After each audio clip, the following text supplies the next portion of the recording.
আসসালামু আলাইকুম। আজ আমার খুব পছন্দের একটা উদাহরণ আলোচনা করব। আপনাদের হাত উঁচু করাটা খুব জরুরি না, তবে আপনারা যদি করেন তাহলে আমার খুব ভালো লাগবে। কে কে আয়াতুল কুরসি জানেন?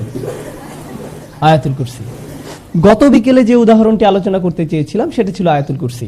চলুন আমরা একসাথে তেলাওয়াত করি। আউযু বিল্লাহি মিনাশ শাইতানির রাজীম।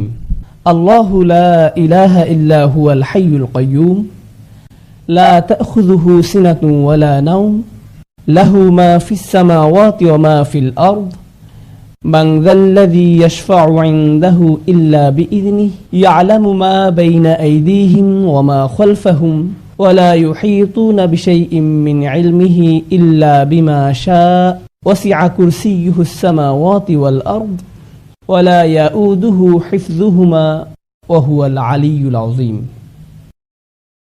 আয়াতুল কুরসিতে সর্বমোট 9টি বাক্য। আয়াতুল কুরসিতে 9টি বাক্য আমরা একটু দেখি।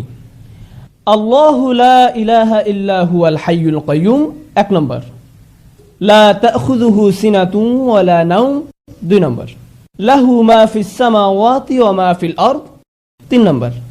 4 নম্বর বাক্য, মান যাল্লাযী ইয়াশফা'ু 'ইনদাহু ইল্লা বিইযনিহি 4 নম্বর, ইয়া'লামু মা বাইনা আইদিহিম ওয়া মা খালফাহুম 5 নম্বর। এরপর ওয়ালা ইউহীতুনা বিশাইইন মিন ইলমিহি ইল্লা বিমা শা'a 6 নম্বর।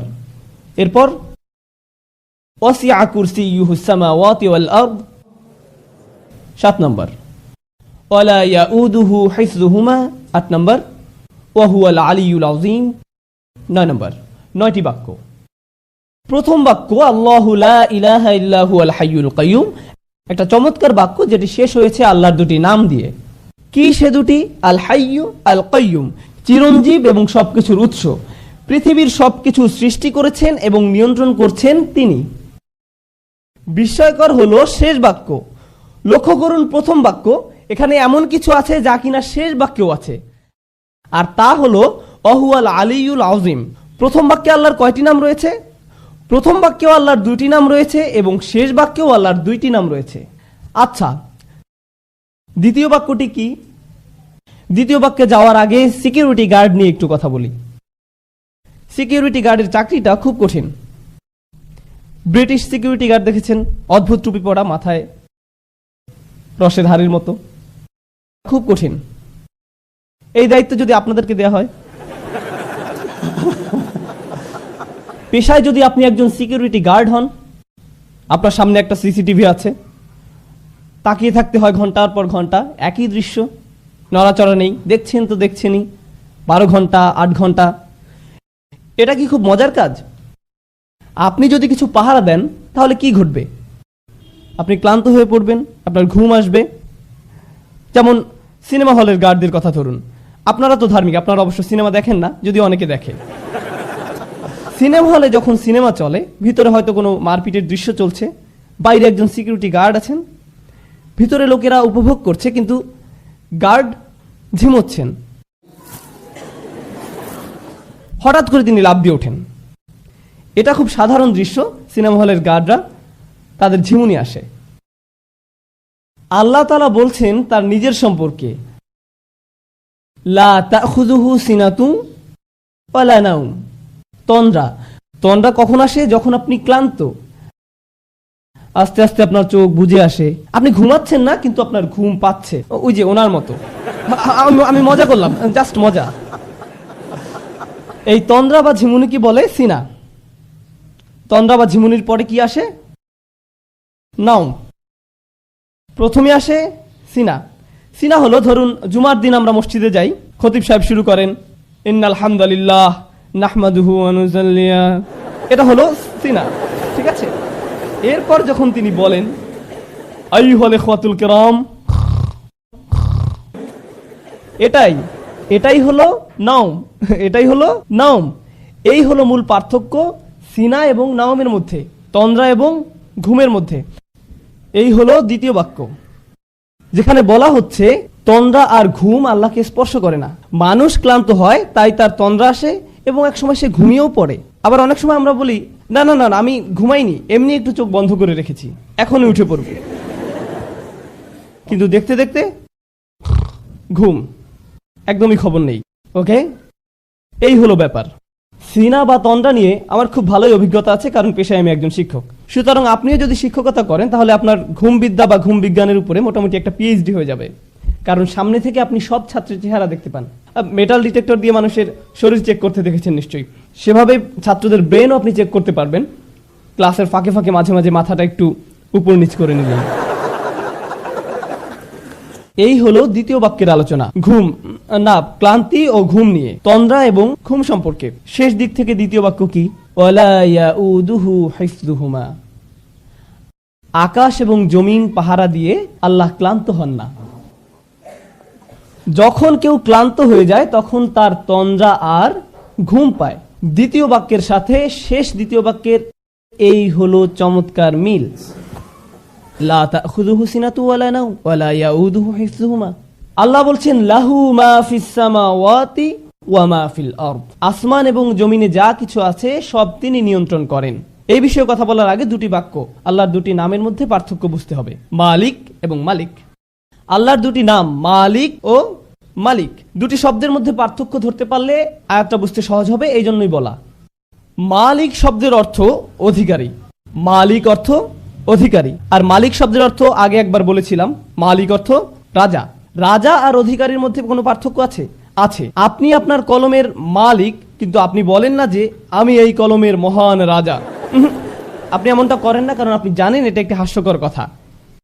বুঝতে পেরেছেন? মালিক হয় ছোট জিনিসের, আপনি হতে পারেন গাড়ির মালিক, কম্পিউটারের মালিক, মোবাইলের মালিক, কিন্তু আপনি এর রাজা নন। রাজত্ব শব্দ ব্যবহার হয় বড় কিছু বোঝাতে। এখানে আরেকটা সমস্যা, মালিকানা ব্যবহার হয় সম্পত্তির ক্ষেত্রে, এর ব্যবহার সম্পত্তির ক্ষেত্রে, কিন্তু রাজত্ব এমন নয়। আপনারা জানেন রাজা একখণ্ড জমি বা একটা গাছের উপর রাজা নন, তিনি একটি ভূখণ্ডের বসবাসকারী মানুষের রাজা। রাজত্ব একটা দেশের মানুষকে নিয়ন্ত্রণ করার জন্য, আর মালিকানা ব্যবহৃত হয় সম্পদের জন্য, দুইটা ভিন্ন জিনিস। এখন আল্লাহ বলছেন লাহু মা ফিস সামাওয়াতি ওয়া মা ফিল আরদ, আকাশ জমিনে যা কিছু আছে সবকিছুর মালিক তিনি। এখানে কিসের কথা বলা হয়েছে? মালিকানার কথা। এই বাক্যটা মালিকানা সম্পর্কিত, আর মালিকানা হয় ছোট জিনিসের, তার মানে প্রত্যেকটা ক্ষুদ্র জিনিসের মালিক আল্লাহ। ওকে, শেষ দিকে 3 নম্বর বাক্যটি কি কারো মনে আছে? ওয়াসিআ কুরসিয়ুহুস সামাওয়াতি ওয়াল আরদ, তার রাজত্ব কর্তৃত্ব আসমান জমিনের সব জায়গায়। যেখানে আল্লাহ বলছেন তার রাজত্ব সম্পর্কে, তার কর্তৃত্ব সম্পর্কে, একদিক থেকে আল্লাহ সবকিছুর মালিক, আবার সবকিছুর রাজা, সবকিছুই তার নিয়ন্ত্রণে। মানুষ হয়তো শুধু কিছুর মালিক কিন্তু রাজা নয়, আবার হয়তো রাজা কিন্তু সকল কিছুর মালিক নয়। যেমন এখনো অনেক দেশে রাজতন্ত্র বা রাজা এই ব্যাপারগুলো আছে। ধরুন আপনি একটি দ্বীপের রাজা, তার মানে কি আপনি দ্বীপের সবকিছুর মালিক? না, বরং আল্লাহ সবকিছুর মালিক এবং সবকিছুর রাজা। এটাই হলো বিষয়। কোনো ব্যক্তি যদি কোনোভাবে সব সম্পত্তির মালিক হয়েও যায়, তবে সে কি রাজা? এটা কি সম্ভব? সে হয়তো সম্পত্তির মালিক, কিন্তু রাজা আরেকজন আছেন। আপনি হয়তো সব সম্পত্তির মালিক, কিন্তু আপনার উপর রাজত্ব করছেন আরেকজন। অথবা আপনার রাজত্ব আছে কিন্তু সব সম্পত্তির মালিক আপনি নন। কিন্তু আল্লাহর দুটোই আছে, আল্লাহ একই সাথে মালিক এবং মালিক। আল্লাহ তার মালিকানার কথা বলছেন এভাবে, লাহু মা ফিস সামাওয়াতি ওয়া মা ফিল আরদ, তৃতীয় বাক্য। আর তার রাজত্বের কথা বলছেন ওয়াসিআ কুরসিয়ুহুস সামাওয়াতি ওয়াল আরদ। আচ্ছা, এবার চতুর্থ বাক্য কি? পিছন থেকে পড়ে আসি। আল্লাহু লা ইলাহা ইল্লা হুয়াল হাইয়ুল কাইয়্যুম লা তাখুযুহু সিনাতুন ওয়ালা নাওম লাহু মা ফিস সামাওয়াতি ওয়া মা ফিল আরদ। এরপর মান যাল্লাযী ইয়াশফাউ ইনদাহু ইল্লা বিইযনিহি, আল্লাহ বলছেন কে আছে তার কাছে তার অনুমতি ছাড়া শাফায়াত করবে। লক্ষ্য করুন, শাফা কি? শাফা শব্দের সহজ অর্থ হলো মধ্যস্থতা।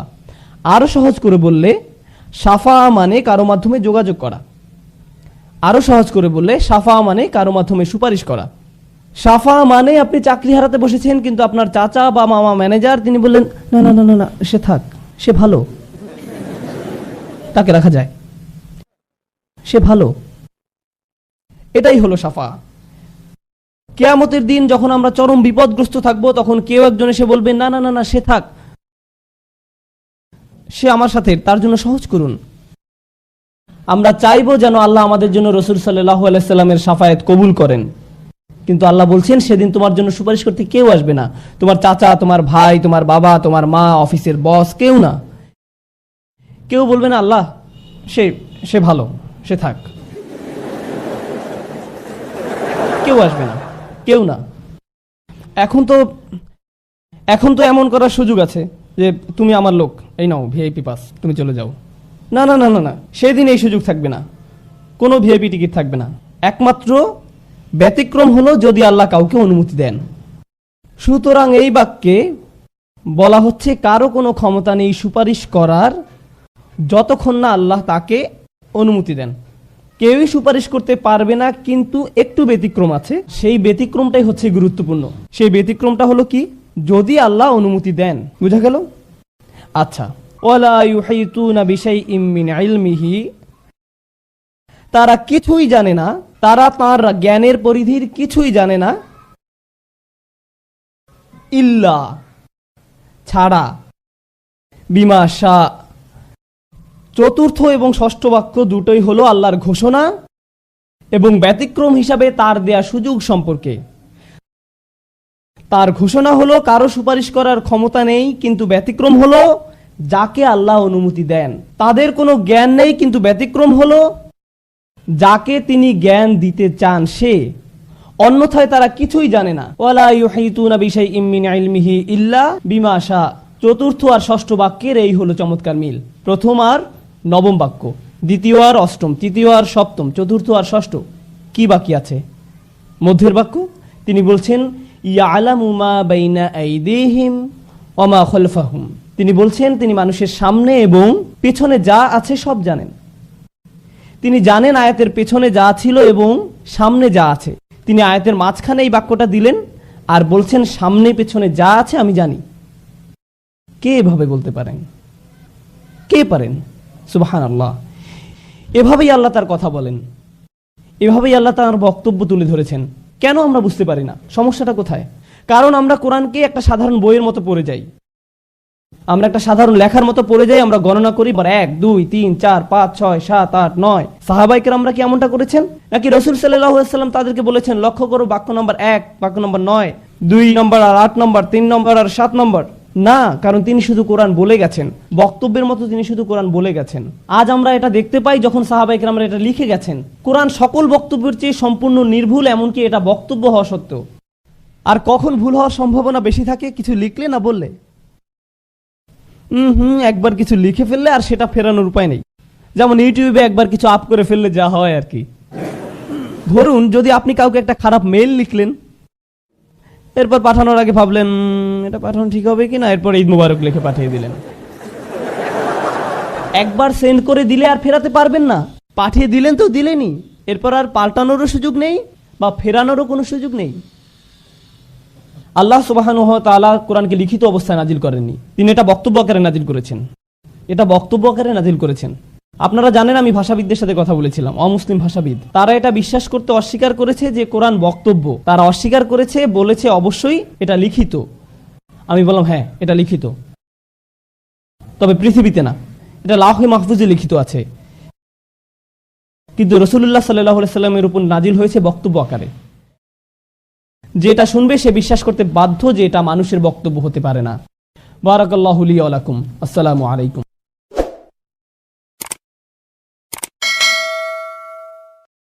জানেন বিচার দিবসে মানুষ সবকিছু ভুলে যাবে।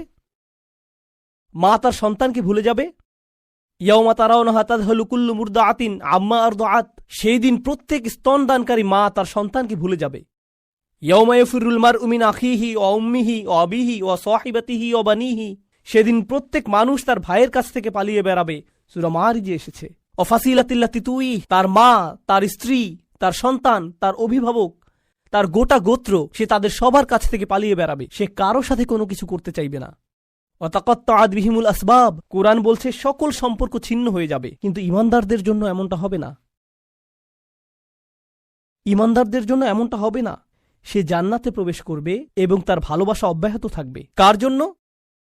তার লোকদের জন্য যারা হলো কাফির এবং নবীদের শত্রু, কারণ তারা এখনো জীবিত এবং এখনো তাদের আশা রয়েছে। আপনি এমন মানুষের উপর আশা ছাড়বেন না যারা এখনো জীবিত। আর আল্লাহ এমন ভাবে আমাদের কাছে বর্ণনা করেছেন যেন তিনি তখনও ঘটনা দেখছিলেন। আল্লাহ তাকে দুনিয়ার ক্যামেরা ভিউ প্রদান করেছিলেন যাতে তিনি দেখতে পারেন যে কি ঘটছে। আর তিনি জান্নাত থেকে দেখে বলছেন যদি তারা জানতে পারে। তিনি বলেননি যে যদি তারা জানতে পারত, আলিমু, বরং তিনি বলছেন ইয়া লাইতা কওমি আলামুন, যদি শুধু তারা জানতে পারে। তিনি এখনই দেখছেন কি ঘটছে, আল্লাহ তাকে দেখাচ্ছেন। সুবহানাল্লাহ। আর তারপর আপনি বুঝতে পারেন যে একনিষ্ঠতা আসলে কি। আমরা মুসলিমরা একনিষ্ঠতার কৃত্রিম ধারণা তৈরি করেছি। আমি এটা মানতে পারি না। একনিষ্ঠতা শব্দটিকে নিয়ে আমরা যা করছি, তুমি যা করো তার সবকিছুতে ইখলাস থাকতে হবে। সব সময় তোমার নিয়তকে যাচাই করে চলবে। এখনই যাচাই করুন, কারণ যদি একনিষ্ঠতা না থাকে তাহলে তোমার কোনো কাজেরই মূল্য থাকবে না। আর তোমার একনিষ্ঠতা থাকতে হবে শুধু এবং শুধুমাত্র আল্লাহর জন্য। আমি এর সাথে দ্বিমত পোষণ করব, আমি জানি। এখনই আমাকে হত্যা করতে আসবেন না। রাসূল সাল্লাল্লাহু আলাইহি সাল্লাম একজন মানুষের কথা বলছেন যে অনেক পাপ করেছে, অনেক পাপ। সে নামাজ পড়ে না, কিছুই করে না। একদিন সে হাঁটতে হাঁটতে একটি তৃষ্ণার্ত কুকুর দেখতে পেল। তৃষ্ণায় কুকুরটির জিহ্বা বের হয়ে আছে। আর লোকটি সিদ্ধান্ত নিল যে নিজে পান করার আগে সেই কুকুরটিকে পান করাবে। শীঘ্রই লোকটি মারা গেল আর আল্লাহ তাকে জান্নাত দান করলেন। হ্যাঁ, আসুন ঘটনাটা খেয়াল করি। এই লোকটি, সে কি বিশ্বাসী? আমরা জানি না। সে কি নামাজ পড়ে? না। যখন সে কুকুরটিকে পান করাচ্ছিল, সে কি বলেছিল যে দাঁড়াও, আগে নিয়তের ইখলাস এনে নেই, আমি শুধু এটা করছি আপনার জন্য, ইয়া আল্লাহ, কুকুরের এই বের হয়ে থাকা জিহ্বা আমার কাছে মূল্যহীন, আমি শুধু আপনার সন্তুষ্টি কামনা করি, আর তারপর আমি কুকুরটিকে পানি খাওয়াই। তিনি এমনটা করেছিলেন? তিনি শুধুই কুকুরটির জন্য খারাপ বোধ করেছিলেন এবং কুকুরটিকে পানি পান করিয়েছিলেন, তাই না? তো কুকুরটির জন্য তার উদ্বেগের ব্যাপারে তিনি একনিষ্ঠ ছিলেন, তার ইখলাস ছিল, তাই না? এখানে এই ইমানদারটি তার লোকদেরকে ভালোবাসেন, কিন্তু তিনি কি বলেছেন যে এটা যদি আল্লাহর জন্য না হতো তাহলে আমি আমার লোকদের ঘৃণা করতাম। তিনি এজন্য তাদেরকে ভালোবাসেন কারণ তারা তারই লোক, আর এটাই তার লোকদের জন্য একনিষ্ঠতা। ইবাদতের ক্ষেত্রে আল্লাহর প্রতি আপনার একনিষ্ঠতা থাকতে হবে, আপনার পিতামাতার প্রতি আপনার একনিষ্ঠতা থাকতে হবে, শুধু আল্লাহর জন্য না, বরং এজন্য যে তারা আপনার পিতামাতা। আপনার একনিষ্ঠতা থাকতে হবে অন্য মুসলিমদের জন্য, কারণ তারা আপনার মুসলিম ভাই। আপনার একনিষ্ঠতা থাকতে হবে আপনার প্রতিবেশীর জন্য। আপনার একনিষ্ঠতা থাকতে হবে আপনার কাজের প্রতি, আপনার লেখাপড়ার প্রতি। আপনার একনিষ্ঠতা থাকতে হবে আপনার ব্যবসায়ের অংশীদারের প্রতি। এই সব কিছুই একনিষ্ঠতা। আপনি কৃত্রিমভাবে এটা বানাতে পারবেন না। না, আমি তোমার বন্ধু হতে পারবো না, কারণ এটা আল্লাহর সন্তুষ্টির জন্য না। আমরা শুধু একসাথে বাস্কেটবল খেলবো, আর এটা আখিরাতে আমার কোনো কাজে আসবে না। আমি জানি না কে এই অদ্ভুত কথা আপনাকে শিখিয়েছে। যখন আপনি আপনার নিয়ত যাচাই করছেন বাস্কেটবল খেলায় বল ছোড়ার আগে, কারণ এতে কোনো ইখলাস নেই, এটা এইভাবে কাজ করে না। আমাদের নিয়তের পরিচ্ছন্নতা থাকতে হবে, এটা নিশ্চিত। আমাদের নিয়তকে পুনরায় যাচাই করতে হবে, এটা নিশ্চিত। একনিষ্ঠতার গণ্ডি আল্লাহর প্রতি একনিষ্ঠতার চেয়েও অনেক বেশি। এই একনিষ্ঠতা তার সকল সৃষ্টির প্রতিও প্রযোজ্য। মানুষের প্রতি আপনার নিয়ত পরিচ্ছন্ন থাকতে হবে, কৃত্রিমভাবে নয়। তো এই ছিল তার নিজের লোকদের প্রতি ভালোবাসা, এমনকি জান্নাতে যাওয়ার পরও। এখানে আল্লাহ আসলে বর্ণনা করছেন যে মানুষের প্রতি ভালোবাসা হল জান্নাতি মানুষের গুণ। আমি আবারও বলছি, নিজের লোকদের প্রতি ভালোবাসা হল জান্নাতি মানুষের গুণ। তো যখন আপনি এমন মুসলিম দেখেন যারা সব সময় মানুষের প্রতি রাগান্বিত, তারা সব সময় অন্য মুসলিমদের প্রতি রাগান্বিত, তারা নিজেদের পরিবারের প্রতি রাগান্বিত, তারা সবচেয়ে বেশি রাগান্বিত অমুসলিমদের প্রতি, তারা রাগান্বিত, এটা জান্নাতি মানুষের গুণ না। ইয়া লাইতা কওমি ইয়ালামুন। এখন তিনি এই বক্তব্যটি দিলেন তার লোকদের প্রতি। আমরা এমনকি তার নামও জানি না, আর তার কথাগুলো কিয়ামত পর্যন্ত পাঠ করা হবে। এখন আপনার এবং আমার কথোপকথনগুলোর কথা ভাবুন। আমরা কথা বলি আইফোন নিয়ে, আমরা কথা বলি গাড়ি নিয়ে, আমরা কথা বলি খেলাধুলা নিয়ে। এই কথাগুলো কোথায় যাবে? এই কথাগুলো কি চিরদিন থেকে যাবে? না। এগুলো কি পৃথিবীতে কোনো কল্যাণ নিয়ে আসবে? না। জানেন এই সম্পর্কে ভাবতে গিয়ে আমি কি উপলব্ধি করছি? আল্লাহর কাছে কথা হলো অমূল্য রত্ন। লোকটি কোনো নবী নন, তবুও তার কথা কোরআনে সংরক্ষিত হয়ে আছে। আল্লাহ কি অন্য জিনিসে সংরক্ষিত রাখেন? অকুল্লা শাইইন আহসাইনাহু ফি ইমামিম মুবিন। আল্লাহ বলছেন যে আমি সবকিছুই সংরক্ষণ করে রাখি। তিনি সবকিছুই সংরক্ষণ করে রাখেন। তো কোন জিনিসটি আপনি সংরক্ষণ করে রাখতে চান? ভালো কিছু? কোনো একনিষ্ঠ পরামর্শ? আপনাকে কি ব্যাপক জ্ঞানের অধিকারী হতে হবে ভালো কিছু বলার আগে? এই মানুষটির কি ভালো কথা বলার আগে অনেক অনেক ডিগ্রির প্রয়োজন হয়েছিল? বিষয়টি জটিল নয়, শুধু ভালো মানুষ হন। লক্ষ্য করুন কেমন চমৎকারভাবে কোরআন সন্নিবেশিত। যখন তিনি জান্নাতে গেলেন আর তিনি বললেন, যদি আমার লোকেরা জানতে পারে। পরের আয়াতে তিনি বলছেন, বিমা গফর আলী রব্বি ও জাআলানি মিনাল মুকরামিন, সেই ক্ষমা যা আমার প্রভু আমাকে প্রদান করেছেন আর আমাকে তাদের অন্তর্ভুক্ত করেছেন যাদেরকে সম্মানিত করা হয়েছে। তিনি জান্নাতের দুটি জিনিসের কথা বলছেন, ক্ষমা এবং সম্মান। সূরার শুরুতে এসেছে ফাবাশশিরহু বিমাগফিরাতিন ওয়া আজরিন কারীম। সূরার শুরুতে আল্লাহ বলছেন, কোন এক স্থানের সেই একাকী ঈমানদারদেরকে অভিনন্দন প্রদান করো যে সে পাবে ক্ষমা এবং সম্মানসূচক প্রতিদান। মনে আছে সেটা? ক্ষমা এবং সম্মানসূচক প্রতিদান। এখন সূরার মাঝখানে এই মানুষটি জান্নাতে পৌঁছে গেলেন এবং বললেন, ইয়া আল্লাহ, আপনি আমাকে ক্ষমা প্রদান করেছেন এবং সম্মানিতদের অন্তর্ভুক্ত করেছেন। পুনরালোচনা, নিখুঁত পুনরালোচনা, এটাকে বলা হয় কুরআনের ইহকাম ওয়াল কুরআনিল হাকিম। এই আয়াতগুলো নিয়ে শেষে একটি বিষয় আমি আসলেই ভালোবাসি, তা হল যখন তিনি তার লোকদের সাথে কথা বলছিলেন তিনি বললেন, ইন্নী আমানতু বিরব্বিকুম, আমি ঈমান এনেছি তোমাদের প্রভুর প্রতি, আমি ঈমান এনেছি তোমাদের প্রভুর প্রতি। কিন্তু যখন তিনি জান্নাতে প্রবেশ করলেন তিনি বললেন, বিমা গফর লি রব্বি, আমার প্রভু। একই মানুষের কথা। এখন তিনি বলছেন আমার প্রভু। যখন তিনি জান্নাত দেখলেন, যখন তিনি জান্নাতে প্রবেশ করলেন, যখন তিনি ক্ষমা লাভ করলেন, যখন তিনি আল্লাহ প্রদত্ত সম্মানের অধিকারী হলেন। প্রসঙ্গক্রমে কারো দ্বারা সম্মানিত হওয়ার অর্থ কি? কিভাবে আপনি কারো দ্বারা সম্মানিত হতে পারেন বলতে পারেন আমাকে? স্বীকৃতি পাওয়া। হ্যাঁ, কারো স্বীকৃতি পাওয়া। কেউ আপনাকে অভিবাদন জানালো, কেউ আপনার সাথে কর্মর্দন করতে আসলেন, এটা দ্বারা তিনি আপনাকে সম্মানিত করলেন, তাই না? আমি এখনই বলে দিচ্ছি, সামনের আয়াতগুলোতে এটা আসবে। সেখানে আল্লাহ বলছেন, সালামুন কওলাম মির রব্বির রহিম, এই সূরাতেই। আরো পরে আল্লাহ বলছেন, তিনি তোমাদেরকে বলবেন সালাম। তো শুরুতে তিনি বলছেন, আমি তোমাদেরকে প্রদান করব সম্মানিত প্রতিদান, সম্মানিত প্রতিদান, সম্মানিত প্রতিদান। সেই সম্মানিত প্রতিদানটি কি? কতটা সম্মানিত এটা হতে পারে? আমি কি একটা মেডেল পাবো? কোনো সার্টিফিকেট দেয়া হবে? পরীক্ষায় পাশ করার পর যেমনটা দেয়া হয়? কি সার্টিফিকেট আপনি পাবেন? আপনি পাবেন সালাম, আল্লাহর পক্ষ থেকে। এটাই আপনি পাবেন। তো যখন তিনি তা পেলেন তিনি ভুলে গেলেন যে এই প্রভু অন্য কারো প্রভু, তিনি শুধু তারই প্রভু। আমার প্রভু আমাকে ক্ষমা প্রদান করেছেন, আমার প্রভু আমাকে সম্মানিতদের অন্তর্ভুক্ত করেছেন, তিনি আমার প্রভু এবং শুধুই আমার প্রভু। সুবহানাল্লাহ। আমরা খুবই দিশেহারা। আল্লাহ এখানে বলছেন, তোমরা আগে বিভ্রান্ত ছিলে, কিন্তু এখন সবকিছু সহজবোধ্য করার জন্য কোরআন পাঠানো হয়েছে। এটা কি সুস্পষ্ট নয়? এই 3 ধাপের পদ্ধতিটা খুবই সাধারণ, শুধু এটাকে অনুসরণ করো। এই ইউনাইটেড স্টেটে এমন অনেক অনেক অনেক সম্প্রদায় আছে যারা তাদের মধ্যকার জ্ঞানী ব্যক্তিদেরকে, ইমামকে বা কোনো বক্তা বক্তব্য দিতে আসলেই জিজ্ঞেস করে যে আমাদের কি করা উচিত। আমরা খুবই দিশেহারা।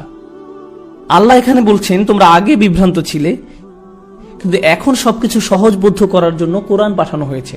এটা কি সুস্পষ্ট নয়? এই 3 ধাপের পদ্ধতিটা খুবই সাধারণ, শুধু এটাকে অনুসরণ করো, এটাকে প্রাতিষ্ঠানিক রূপ দাও। এখানে প্রশ্ন করা যেতে পারে যে এটা কিভাবে করব? এটা করতে হলে আমাদের কার সাহায্য লাগবে? আমাদের মসজিদে এটা কিভাবে বাস্তবায়ন করা যাবে? এই প্রকল্পে কোন ধরনের মানুষ সাহায্য করতে পারবে? আল্লাহ সুবহানাহু ওয়া তাআলার বাণীকে যুবক সমাজের কাছে পরিবেশন করার প্রকল্প নিন।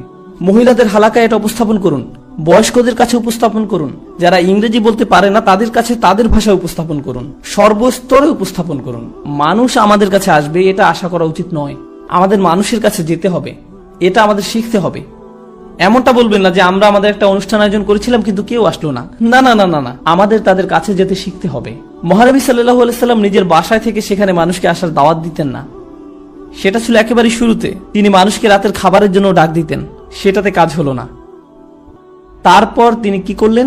তিনি মানুষের কাছে যাওয়া শুরু করলেন। আমাদের আজকের মুসলিম উম্মতের মধ্যেও এমনটাই করতে হবে। ইয়াতলু আলাইহিম আয়াতিহি ওয়া ইউযাক্কিহিম ওয়া ইউআল্লিমুহুমুল কিতাবা ওয়াল হিকমা ওয়া ইন কানু মিন ক্বাবলু লাফি যালালিম মুবিন ওয়া আখারিনা মিনহুম লাম্মা ইয়ালহাকু বিহিম। খুবই শক্তিশালী একটা আয়াত। এবং তারা ছাড়াও আরো অনেকে আছে, মানে আরবরা ছাড়াও, সাহাবারা ছাড়াও আরো অনেকে আছে যারা এখনো তাদের পর্যায়ে যুক্ত হয়নি।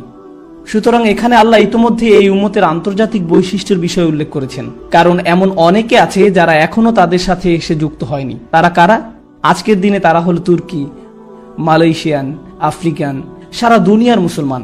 আল্লাহ খুব সাধারণ একটা শব্দ ব্যবহার করে সবার কথা বুঝিয়েছেন। এবং এই আয়াতের মধ্যে যে প্রজ্ঞা লুকিয়ে আছে তা হলো অন্যরা এসে ইসলাম ধর্মে যোগদান করার আগেই আমাদের এই পদ্ধতি চালু রাখা উচিত। কারণ যোগদান করার পরে তাদের কোন জিনিসটা সবচেয়ে দরকার হবে?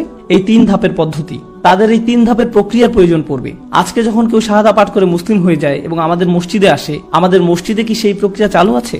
সেখানে কি এই প্রক্রিয়া সহজলভ্য? সেখানে কি কোরআনের আয়াতকে ব্যাখ্যা করা হয়? আজকে কি মিম্বার থেকে দাওয়াত দেওয়া হয়েছে? যদি হয়েও থাকে, তারপরে কি তাদের সঙ্গ দেওয়ার ব্যাপারটা নিশ্চিত করা হয়েছে যেন তারা নিজেদের পরিশুদ্ধ করতে পারে? এই পদ্ধতি কি প্রাতিষ্ঠানিক রূপ পেয়েছে? এটা একটা ঐশী ক্রম, এটা আমাদের দেয়া হয়েছে। এটা খুবই কার্যকর। এটা কার্যকর করা হলে যে কোনো সম্প্রদায়ের জন্যই খুবই শক্তিশালী একটা সমাধান। এবং অবশ্যই এই কৌশল অনেক উদ্ভাবনী পর্যায়ে কার্যকর করা যায়, কিন্তু মূল নীতিমালা আশ্চর্যজনক। ওয়াহুয়াল আজিজুল হাকিম, এবং তিনি সর্বময় ক্ষমতার অধিকারী, সর্বজ্ঞানী। যালিকা ফাদলুল্লাহি ইউতিহি মান ইয়াশা, এটা আল্লাহর পক্ষ থেকে অনুগ্রহ এবং তিনি এটা যাকে ইচ্ছা দেন। এখানে অনুগ্রহটা হলো মহানবী সাল্লাল্লাহু আলাইহি সাল্লাম। তিনি যে পদ্ধতি ব্যবহার করতেন সেটা, তার পদ্ধতিটা কি ছিল? সেটা ছিল ইয়াতলু আলাইহিম আয়াতিহি ওয়া ইউযাক্কিহিম ওয়া ইউআল্লিমুহুমুল কিতাবা ওয়াল হিকমা। তিনি তাদের কাছে পাঠ করেন আয়াতসমূহ, তাদেরকে পবিত্র করেন এবং শিক্ষা দেন কিতাব ও হিকমত। এটাই আল্লাহর পক্ষ থেকে অনুগ্রহ এবং তিনি এটা যাকে ইচ্ছা দান করেন। এর অর্থ হলো আমাদের এটা উপলব্ধি করতে হবে যে এই আয়াতগুলো ক্ষুদ্র কোনো বিষয় নয়, এগুলো আল্লাহর অনুগ্রহ। তিনি এটা যে কাউকে দিতে পারতেন, কিন্তু তিনি এটা আমাদের দিয়েছেন। ইউতিহি মান ইয়াশা ওয়াল্লাহু যুল ফাদলিল আযীম। সবকিছুই আল্লাহর অধিকারে রয়েছে, তার কাছেই অনুগ্রহ করার চূড়ান্ত ক্ষমতা। এরপরে তিনি যারা এই কার্যধারা হারিয়েছে তাদের কথা বলছেন। কারা এই মানুষগুলো? বনি ইসরাইল, যাদের উপরে তাওরাতের বোঝা দেয়া হয়েছিল, তারাই সেই উদাহরণ। তাদেরকে আল্লাহর গ্রন্থ দেয়া হয়েছিল, তাদেরকে আয়াত দেয়া হয়েছিল, তাদের উচিত ছিল আয়াত পাঠ করা, নিজেদের পরিশুদ্ধ করা, শিক্ষা দেয়া, কিন্তু তারা সেটা বহন করেনি। কিভাবে সেই বোঝা বহন করতে হবে তার রূপরেখা ইতিমধ্যেই দেয়া হয়েছে, তাই না? আমি আর সেটা পুনরাবৃত্তি করব না, কারণ এটা ইতিমধ্যেই আপনাদের মনে গেঁথে যাওয়া উচিত। তারা সেই বোঝা বহন করেনি। কামাসালিল হিমারি ইয়াহমিলু আসফারা, এটা যেন গাধার পিঠে বইয়ের বোঝা, তাদের পিঠে বইয়ের স্তূপ। এটা তেমন মানুষের মতো যাদের কাছে অনেক অনেক জ্ঞান আছে, বা তারা অনেক ফতোয়ার ওয়েবসাইটে ঢুকতে পারে, হাদিস, কোরআন বা তাফসীর খুঁজে দেখে, কিন্তু এর কোনোটাই গ্রহণযোগ্য নয়, কারণ এটা অনেকটা গাধার পিঠে বইয়ের বোঝার মতো। তারা নিজেদের পরিশুদ্ধ করেনি, আল্লাহর আয়াত তাদের নাড়া দেয়নি। আর আল্লাহর আয়াত যখন তাদের সামনে পাঠ করা হয়, তাদের ঈমান বেড়ে যায়। এর কিছুই সেখানে ঘটেনি। যেখানে আয়াত পাঠ করা হলে তাদের ঈমান বৃদ্ধি পাওয়ার কথা, সেখানে তাদের সাথে এমনটা ঘটে না। এটা তাদের কাছে শুকনা জ্ঞান, এটা শুধু কোনো মজার একটা তথ্য বা বক্তব্য দেওয়ার সময় আওড়ানোর জন্য শেখার বিষয়। তারা আল্লাহর আয়াতকে এর মধ্যেই সীমাবদ্ধ করে ফেলেছে। সুবহানাল্লাহ। তাই এখানে আল্লাহ বলছেন তারা সেই বোঝা বহন করেনি। কামাসালিল হিমারি ইয়াহমিলু আসফারা, সেই গাধার মতো যার পিঠে বইয়ের বোঝা। বি'সা মাসালুল কওমিল্লাযীনা কাযযাবু বিআয়াতিল্লাহ, এই কথাগুলো ভয় পাওয়ার মতো। কি জঘন্য সেই জাতির উদাহরণ। আল্লাহ এখানে বনী ইসরাইলদের কথা বলেননি, তিনি বলেছেন জাতি। তিনি এখানে একটা জাতিবাচক শব্দ ব্যবহার করেছেন। আর যখন তিনি এটা সাধারণ জাতিবাচক শব্দ ব্যবহার করেন, এর মানে কি জানেন? এর মানে হলো এটা হবে যে কেউ যারা এই কাজটি করে। কি জঘন্য সেই জাতির উদাহরণ। আল্লাহ এখানে বনী ইসরাইলদের কথা বলেননি, তিনি বলেছেন জাতি। তিনি এখানে একটা জাতিবাচক শব্দ ব্যবহার করেছেন। কি জঘন্য সেই জাতি যারা আল্লাহর আয়াতকে মিথ্যা সাব্যস্ত করে। তারা আল্লাহর আয়াতের সাথে সুবিচার করেনি, তারা আল্লাহর আয়াত নিয়ে সত্য কথা বলেনি। আল্লাহ আমাদেরকে ক্ষমা করুন যেন আমরা তেমন না হই। আল্লাহু লা ইয়াহদিল কওমাজ যালিমিন, যারা আল্লাহর গ্রন্থকে যথার্থ মূল্য দিতে পারে না, তাদের চূড়ান্ত শাস্তি কি? যখন আল্লাহ তাদের গ্রন্থ দিয়েছিলেন, কিভাবে এর শিক্ষাকে জীবনে, সমাজে, সম্প্রদায়ে কার্যকর করতে হবে তাও বলে দিয়েছিলেন। দোজখে শাস্তি পাওয়ার আগে তাদের শাস্তি হলো আল্লাহ তাদেরকে পথ দেখাতে অস্বীকার করেছেন, কারণ আল্লাহ তাদের পথ প্রদর্শন করেছিলেন এবং তারা সেটার যথার্থ মূল্যায়ন করেনি। তাই আল্লাহ বলছেন আল্লাহু লা ইয়াহদি, আল্লাহ কোনো ভ্রান্ত জাতিকে পথ প্রদর্শন করেন না। আল্লাহ তাদের দিয়েছিলেন এবং তারা এর যথার্থ মূল্য দেয়নি, তাই সেই দরজা বন্ধ হয়ে গেছে। এই কারণেই আল্লাহ যখন আমাদের কোনো উপহার দেন, আমাদের উচিত সেটার যথার্থ মূল্যায়ন করা। আমরা মন থেকে আল্লাহর কাছে চাই যে তিনি যেন আমাদের তার গ্রন্থের পথ নিদর্শন করেন, মহানবী সাল্লাল্লাহু আলাইহি ওয়াসাল্লামের সুন্নাতের যথার্থ মর্ম উপলব্ধি করার তৌফিক দান করেন। কুল ইয়া আইয়ুহাল্লাযীনা হাদু, ইহুদি সম্প্রদায়কে বলে দিন, কুল ইয়া আইয়ুহাল্লাযীনা হাদু। সেই সময় ইহুদি সম্প্রদায়কে বলতে বলা হয়েছে, ইন জাআনতুম আন্নাকুম আউলিয়াউ লিল্লাহ, যদি তোমরা নিশ্চিত হয়ে থাকো যে আল্লাহ তোমাদের রক্ষা করবেন, তোমরা আল্লাহর খুব কাছের, তোমরা আল্লাহর প্রিয় বন্ধু। আর এটা খুব সুন্দরভাবে আগের আয়াতের সাথে সম্পর্কযুক্ত।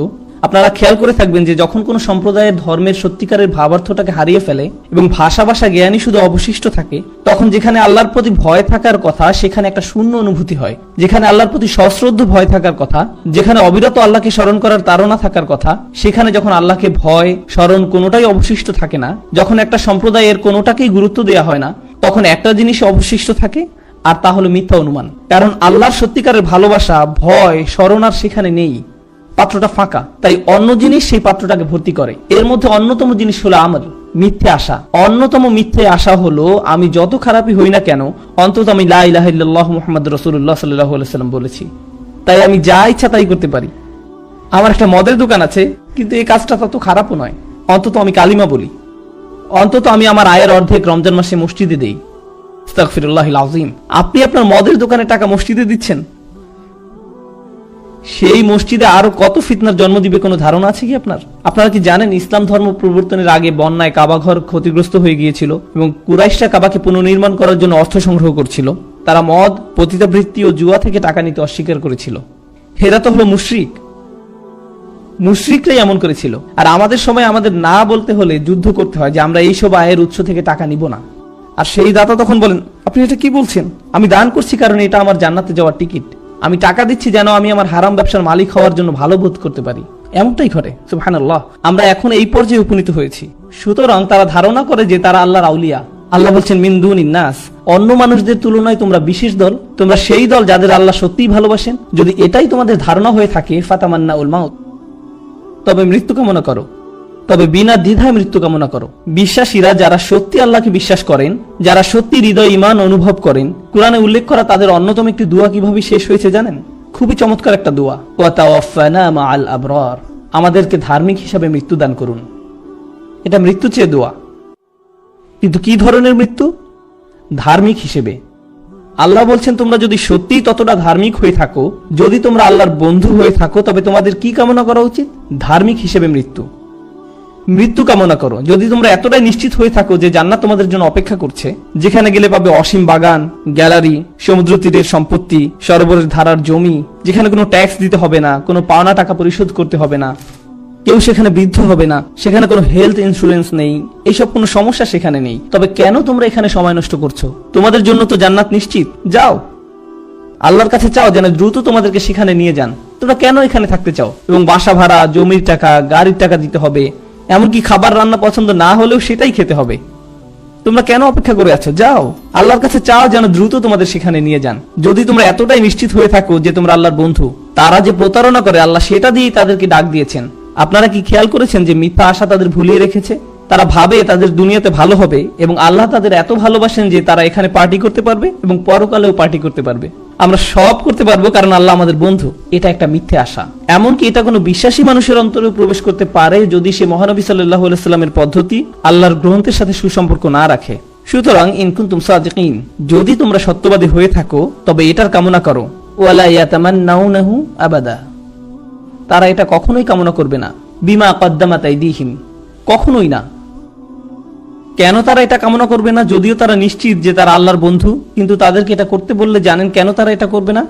কারণ তাদের হাত যেটা ভবিষ্যতে পাঠিয়েছে, সোজা বাংলা এটা বোঝা একটু কঠিন। আমার হাত কি ভবিষ্যতে পাঠিয়েছে? এটার মানে আমি ইমেইলের পরিভাষা ব্যাখ্যা করতে পারি। যখন আপনি সেন্ড বাটন চাপ দেন, তারপরে আপনি কি ইমেইলটা ফিরিয়ে আনতে পারেন? এটা সামনে গেছে, এটা অগ্রসর হয়ে গেছে, আপনার ইমেইল সামনে চলে গেছে। যখন আপনি এই দুনিয়ার কোনো কাজ করেন, এটা আক্ষরিক অর্থে অগ্রসর হয়ে গেছে। এটা চলে গেছে আমাদের দুই কাঁধের উপরের দুই হার্ড ড্রাইভে। সেখানে দুইটা হার্ড ড্রাইভ আছে, ঠিক কিনা? আমাদের কাজগুলো সেখানে চলে যায় এবং সেই হার্ড ড্রাইভে সংরক্ষিত হয়। আমাদের সব কাজ সেখানে সংরক্ষিত আছে। আমরা কি আর তা ফিরিয়ে আনতে পারি? না। তারা জীবনে অনেক খারাপ কাজ করেছে এবং সব কাজের প্রমাণ সেখানে আছে। তারা জানে যে তারা অনেক ভয়ানক সব কাজ করেছে, যে তারা সেগুলো নিয়ে চিন্তাও করতে চায় না। আর এটাই ফাসিকের মনস্তত্ব। এটাকে বুঝতে হবে, এটা খুবই গুরুত্বপূর্ণ বিষয়। এটা নিয়ে কথা বলতে ইচ্ছা করছে না। আর এটাই ফাসিকের মনস্তত্ব। যখন কেউ আল্লাহর অবাধ্যতায় ভীষণ নিমজ্জিত থাকে আর তার জন্য তার রাতে ঘুম আসার একমাত্র উপায় হলো সেটা নিয়ে চিন্তা না করা, আর এটাই ফাসিকের মনস্তত্ব। যদি কেউ তার সাথে মৃত্যু নিয়ে, পরকালে কি ঘটবে সে বিষয়ে কথা বলে, তখন তারা বলে আমি এটা শুনতে চাই না, এটা নিয়ে কথা বলতে ইচ্ছা করছে না। এটা এতই ভীতিপ্রদ যে তারা এই বিষয় থেকে দূরে থাকাই শ্রেয় মনে করে। আপনারা কি জানেন যখন সিংহ আক্রমণ করতে আসে কিন্তু উট পাখি পালাতে পারে না, তখন সে কি হাস্যকর কাজটা করে? মাটির মধ্যে মাথা ঢুকিয়ে দেয়। আমি বাস্তবতার সম্মুখীন হতে চাই না, এই বিষয়ে আমি কোনো লেনদেন করতে চাই না। এখানে বেশ আছি, বাস্তবতার উপেক্ষা করে খুব ভালো আছি। এমনটাই ঘটে যখন কেউ পাপে ভীষণভাবে নিমজ্জিত থাকে। আমি বরং এটাই বিশ্বাস করি যে আল্লাহ আমাকে ভালোবাসেন এবং আমি আল্লাহর বন্ধু। আর যখন কেউ তার এই ধাপ্পার বিষয়ে স্মরণ করিয়ে দেয় তখন তার উত্তর হয়, আমি এসব শুনতে চাই না, এ বিষয়ে কথা বলতে ভালো লাগছে না। এটাই ফাসিকের আচরণ। এই মানুষগুলো এই পরিমাণ অসৎ, এটা আমাদের সম্প্রদায়েও ঘটতে পারে, এমনকি আমাদের পরিবারেও। অনেক সময় যখন আপনি বলেন যে আল্লাহ আমাদের কত ভালোবাসেন, আল্লাহ আমাদের কিভাবে পুরস্কৃত করবেন, মানুষ আপনার কথা শুনবে। কিন্তু আল্লাহর অবাধ্যতার ফলাফল ভোগ করতে হবে শুনলে তারা বলে, তুমি কি এইসব হতাশাজনক বিষয়ে কথা বলা বন্ধ করবে? চলো আমরা অন্য বিষয়ে কথা বলি, চলো আমরা রকেট গেম অথবা অন্য কোনো বিষয়ে কথা বলি, আমি ওসব কিছু শুনতে চাচ্ছি না। এ কারণে আল্লাহ এখানে বলছেন, ওয়ালা ইয়াতামান্নাউনাহু আবাদা বিমা কদ্দামাত আইদিহিম আল্লাহু আলিমুম বিজ্জালিমিন। তারা নিজেদের কৃতকর্মের কারণে কখনো মৃত্যু কামনা করবে না। আল্লাহ জালেমদের সম্পর্কে সম্যক অবগত আছেন। আল্লাহ এই পাপীদের কথা সবই জানেন, তার কাছে সব হিসাব আছে, তারা কি করছে সে বিষয়ে তিনি অবহিত। তাদের আচরণ ভুল এবং তাদের কাজও। কুল, বলুন, ইন্নাল মাউতাল্লাযী তাফিরুনা মিনহু, যে মৃত্যু থেকে তোমরা পালাচ্ছ, যে মৃত্যু থেকে তোমরা দূরে থাকার চেষ্টা করছো, ফা ইন্নাহু মুলাকিকুম, সে মৃত্যুর সাথে তোমাদের একদিন সাক্ষাৎ হবেই। এটা তোমাদের সাথে সাক্ষাৎ করতে আসবে, তুমি সেই সাক্ষাৎ এড়াতে পারবে না, সেটা থেকে নিস্তার পাবে না। এমন অনেক সময় ঘটে যে স্কুলে ফলাফল দেওয়ার দিন আসলে বাচ্চা হাঁচি কাশির মতো ভাব করে বলে, আমি যেতে চাই না, আমার তেমন ভালো লাগছে না। তারা এই সাক্ষাৎটাকে এড়ানোর চেষ্টা করতে পারে, কিন্তু কিছু সাক্ষাৎ আছে যা কেউ এড়াতে পারে না, কেউ সেটা থেকে নিস্তার পায় না। এটা তেমনই এক সাক্ষাৎ। ইন্নাকা কাদিহুন ইলা রাব্বিকা কাদহান ফামুলাকিহ, হে মানুষ, তুমি কঠোর পরিশ্রম করতে করতে তোমার রবের দিকে এগিয়ে যাচ্ছ। ওই যে একটা জিনিস আছে না, এসকেলেটর, যেটা সমান্তরালে কনভেয়ার বেল্টের মতো চলে, আপনিও তেমনই একটা কিছু। আপনি চান বা না চান আপনি সামনে যাচ্ছেন। আপনি পিছন ফিরে দাঁড়াতে পারেন, এদিক সেদিক তাকাতে পারেন, কিন্তু আপনি সামনেই এগিয়ে যাচ্ছেন, পিছনে যাওয়ার কোনো উপায় নেই। আপনি চান বা না চান আপনি সামনে যাচ্ছেন, আপনি শুধু সেই সাক্ষাতের দিকেই এগিয়ে যাচ্ছেন। আমরা সবাই সেদিকেই যাচ্ছি, এ ব্যাপারে কোনো সন্দেহ নেই যে আমাদের এটার সংস্পর্শে আসতে হবে। সুম্মা তুরাদ্দুনা ইলা আলিমিল গায়বি ওয়াশ শাহাদা, তখন তোমরা সবাই দৃশ্য অদৃশ্য সর্ববিষয়ে জ্ঞাত আল্লাহর কাছে ফিরে যাবে। এর অর্থ হলো আল্লাহ আমাদের হৃদয়ের ভিতরের এই শূন্যতাকে জানেন।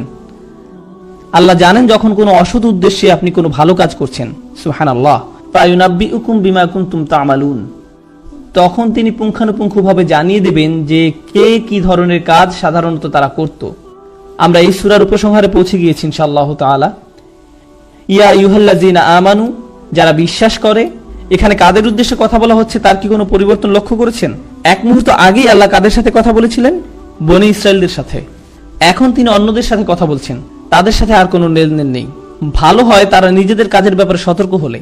তারা ইতোমধ্যে ব্যর্থ হয়েছে, তাই আল্লাহ এখন বিশ্বাসীদের সাথে কথা বলছেন, যেন তারা বনী ইসরায়েলদের মতো ব্যর্থ না হয়। আপনারা জানেন একজন বাবা কিভাবে তার সন্তানদের সাথে কথা বলে। যখন একজন ফেল করেছে এবং আরেকজনের পরের সপ্তাহে পরীক্ষা আছে, সে বলে, শোনো করিম, তুমি এই ব্যাপারে অন্তত সেলিমের মতো হও না, তার মতো কাজ তুমি করো না। প্রথমে বাবা একজনকে বকা দেন এবং তারপরে আরেকজনের দিকে ফিরে বলেন, তুমি ভালো করে শুনে রাখো, এই ভুলগুলো তুমি করো না। এখন আমাদের প্রভু সুবহানাহু ওয়া তাআলা অনেক বেশি আমাদের ভালো চান। বাবার চেয়ে আমাদের প্রতি আল্লাহর অনুগ্রহ ও শুভাকাঙ্ক্ষা অনেক বেশি পরিমাণের। প্রথমে আল্লাহ বনী ইসরায়েলদের তিরস্কার করলেন। তাদেরকে তিরস্কার করতে দেখে আবার এমন নয় যে আমরা বলতে পারি, হ্যাঁ দেখো আল্লাহ বনী ইসরায়েলদের কেমন ঘৃণা করেন। এক মিনিট থামুন। আল্লাহ আমাদের এজন্য বলেন নাই যে কারণ তারা অভিশপ্ত, আমাদের এজন্য বলেছেন যেন আমরা তাদের পথ। ইন্না আ'তাইনাকাল কাউসার, তারপর ফসল্লি লিরাব্বিকা ওয়ানহার। এরপর তিনি নেতিবাচক কথা বলেছেন, ইন্না শানিআকা, অর্থাৎ আপনার শত্রু। শত্রুদের কথা একেবারে শেষে বলা হয়েছে। আবার এখানে নবী সাল্লাল্লাহু আলাইহি সাল্লামের প্রতি আল্লাহর অসীম ভালোবাসাও প্রকাশ পেয়েছে। যেমন নবী সাল্লাল্লাহু আলাইহি সাল্লামকে তারা যে কথাগুলো বলতো সেগুলো খুবই কষ্টদায়ক ছিল। তারা তার বিরুদ্ধে বিভিন্ন রকমের আপত্তিকর কথা বলতো। আপনারা জানেন তারা তাকে পাগল বলতো। ওয়ায়াকুলুনা ইন্নাহু লামাজনুন, অর্থাৎ তারা বলে যে নিশ্চয়ই তিনি পাগল। ইয়াকুলুনা সাহির, তারা বলতো তিনি একজন জাদুকর। তারা তাকে মিথ্যাবাদী বলতো, সাহিরুন কাজ্জাব, অর্থাৎ একজন মিথ্যাবাদী জাদুকর। তো তারা তার বিরুদ্ধে এই ধরনের অভিযোগ করে তাকে কষ্ট দিত। কিন্তু তাদের যে কথার প্রেক্ষিতে এই সূরা নাজিল হয়েছে তা আরো অনেক বেশি কষ্টদায়ক ছিল। আগের পর্বগুলোতে সংক্ষেপে এই বিষয়ে আমরা জেনেছিলাম। এখন আমরা বিস্তারিত আলোচনা করব, কারণ এই পর্যায়ে বিষয়টি উল্লেখ করা গুরুত্বপূর্ণ। দেখুন, হাদিসে এসেছে রাসূল সাল্লাল্লাহু আলাইহি ওয়াসাল্লাম তার একজন সন্তান হারিয়েছেন, একজন পুত্র সন্তান। পরবর্তী হাদিসে আমরা তার নাম সম্পর্কে জানব। এখানে বিষয়টা ছিল তার সন্তান মারা গিয়েছে এবং চারিদিকে এই খবর ছড়িয়ে পড়েছে। আপনারা জানেন সন্তান হারানো পিতামাতা কেমন কষ্টের ভিতর দিয়ে যান। লোকজন এসে আপনাকে সান্ত্বনা দেওয়ার চেষ্টা করে, তারা এমন কিছু কথা বলে, সমবেদনা জানায়, যা আপনাকে এই বিশাল কষ্ট সহ্য করতে কিছুটা হলেও সাহায্য করে। তাছাড়া আপনি যখন কাউকে এই কষ্টের মধ্যে যেতে দেখেন, সে যদি এমনকি আপনার শত্রুও হয়, আপনি হয়তো সেখানে গিয়ে সবার পেছনে দাঁড়িয়ে থাকবেন, কিছুই বলবেন না। কারণ যত যাই হোক, তারা তাদের সন্তান হারিয়েছে। এতটুকু মানবতা বোধ বা আন্তরিকতা সব মানুষের মধ্যে থাকে। কিন্তু যখন আবু জাহল এই সংবাদটা পেল, এবং সে কিন্তু নবী সাল্লাল্লাহু আলাইহি সাল্লামের চাচা ছিল, আপনি অন্তত আপনার পরিবারের কাছ থেকে এতটুকু আন্তরিকতা আশা করেন। যত বিরোধ সব না হয় একদিকে থাক, আর দিন শেষে তোমরা তার পরিবারেরই অংশ। কিন্তু না, তার মনে নবী সাল্লাল্লাহু আলাইহি সাল্লামের জন্য এত বেশি বিদ্বেষ ছিল যে সে চারদিকে দৌড়াতে দৌড়াতে উল্লাস করছিল, হাসতে হাসতে লোকজনকে বলছিল, বাতারা মুহাম্মাদুন, মুহাম্মাদের বংশ নিঃশেষ হয়ে গিয়েছে, তার নাম নেয়ার আর কেউ থাকবে না। অন্যভাবে বলতে গেলে আপনার ছেলে সন্তানের মাধ্যমেই আপনার বংশধারা অব্যাহত থাকে, যেহেতু তিনি তার পুত্র সন্তান হারিয়েছেন এবং তার